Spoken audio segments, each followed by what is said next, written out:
Hey everyone, welcome back. तो आज हम स्टार्ट करने जा रहे हैं एक न्यू चाइनीज ड्रामा जिसका नाम है सेव इट फॉर हनीमून। तो आपको इस ड्रामा के बाकी के पार्ट्स भी इसी चैनल पर मिलेंगे, जरूर से चैनल को सब्सक्राइब कर लीजिएगा। And now let's start. Drama की स्टार्टिंग में हम देखते हैं हमारी शो की फीमेल लीड लिन को, जो कि एक जगह पे आके बैठती है, जो कि सेरेमनी थी उनकी कंपनी के एक न्यू जनरल मैनेजर की। होस्ट वहाँ पे आके उनके जनरल मैनेजर मिस्टर जू का नाम लेता है, जो कि हमारे शो का मेन लीड है। सब लोग क्लैपिंग करते हैं, बट वहाँ पे तो मिस्टर जू होता ही नहीं है। फिर हम देखते हैं कि मिस्टर जू तो लिन के पास है और सब लोग ये देख रहे थे, और ये सीन यहीं पे कट हो जाता है। फिर हम देखते हैं कि ये तो लिन का एक ड्रीम था। अब लिन अपने बारे में बताती है, मेरा नाम लिन है और मैं एक वाइनरी में वाइन मेकर हूँ। लिन कहती है कि मेरी जिंदगी का बड़ा गोल है खुद को और मेरे डैड को सपोर्ट करना, इसलिए मैं पैसे कमाने के लिए वर्क हार्ड कर रही हूँ। लिन कहती है कि लव के बारे में सोचती हूँ कि ये सिर्फ एक वेस्ट ऑफ टाइम है और इस दुनिया में एग्जिस्ट ही नहीं करता, और मेरे पास तो इतना टाइम भी नहीं है कि मैं ट्राई भी करूं। अभी हम लिन को देखते हैं जो भागती भागती जैसे ही कंपनी पहुंचती है, तो कहती है लेकिन जब से हमारे कंपनी के न्यू जनरल मैनेजर ने ऑफिस को संभाला है, तब से मेरी पीसफुल लाइफ एक्सट्रीमली एक्साइटिंग हो गई है। फिर हम देखते हैं मिस्टर जू को, जो कि काफी ज्यादा हैंडसम होता है। लिन तो उसे देखती रह जाती है।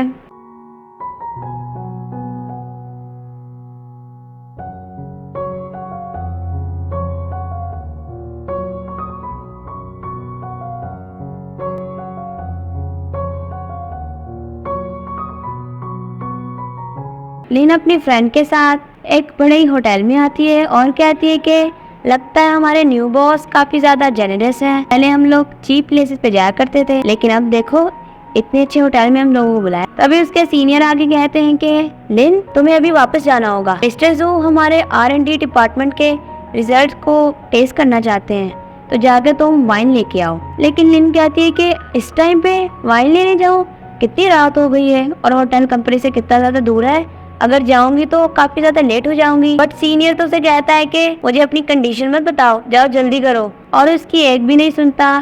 बेचारी लिन को जाना पड़ता है और काफी देर बाद वो कंपनी से वाइन लेके आती है और थक गई थी।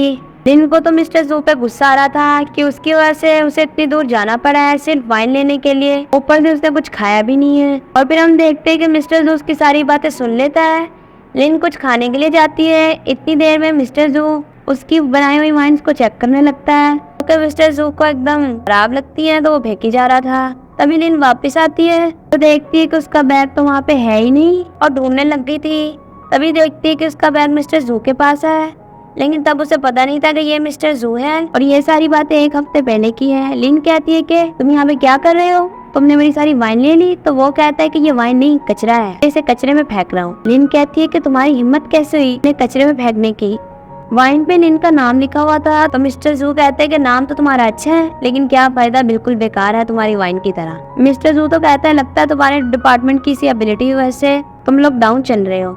लिन को तो गुस्सा आ गया था। लिन कहती है कि ये मेरी बनाई हुई वाइन है, दूसरे लोग क्या बनाते हैं इससे मुझे फर्क नहीं पड़ता, और तुम ऐसे ही कुछ नहीं बोल सकते, जब तुम इसे पियोगे तभी तो तुम्हें पता लगेगा। मिस्टर जू कहते हैं कि क्या तुम ये कहना चाह रही हो कि तुम एक वाइन मेकिंग जीनियस हो ग्रुप के इतने सारे लोगों में। मिस्टर जू कहते हैं कि यहाँ पे इतनी सारी वाइन्स पड़ी हुई हैं जो सिर्फ गार्बेज है। लिन को तो गुस्सा आ गया था। तभी वहाँ पे उसका सीनियर आगे कहता है मिस्टर जू क्या आप ठीक हो। बेचारी लिन को पता ही नहीं था कि वो मिस्टर जू है। फिर हम देखते हैं लिन को, जो कि एक जगह पे होती है और मिस्टर जू की बुराई पे बुराई की जा रही थी, और कहती है कि जरा भी रिस्पेक्ट नहीं है, पता नहीं कैसे बात करनी चाहिए। हम देखते हैं कि मिस्टर जू भी वहीं पे होता है और उसकी सारी बातें सुन रहा था। लिन मिस्टर जू की एक के बाद एक बुराई कर रही थी, और मिस्टर जू कहता है कि बस बोल लिया कि और भी कुछ बोलना है। बेचारी लिन को तो शौक लग जाता है और कहती है मिस्टर जू क्या तुमने मेरी सारी बातें सुन ली। वो कहता है कि हाँ। लिन कहती है तो फिर मैं जाती हूँ यहाँ से। फिर हम देखते हैं कि लिन बेचारी को तो रास्ता ही भूल गया था, कभी इधर जाती और कभी उधर, और फिर स्लिप करने वाली थी। बेचारे मिस्टर लू का हाथ भी नहीं पकड़ पाती और सीधा पानी में।